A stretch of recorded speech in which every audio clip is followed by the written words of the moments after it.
ગાંધીનગર જિલ્લાના દેગામ તાલુકામાં આવેલ નહેરુ ચોકડી પાસે એક્ટિવા અને આઈસરની ટક્કર વાગતા જીવલેણ અકસ્માત સર્જાયો હતો।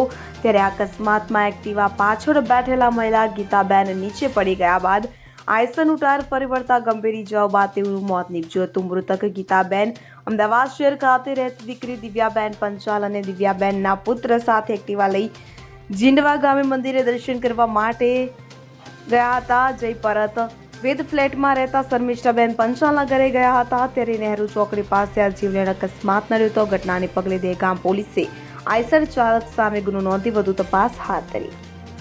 અગરસિંહ ચૌહાણ સાથે સેન 24 ન્યૂઝ અરસોલી દેગામ।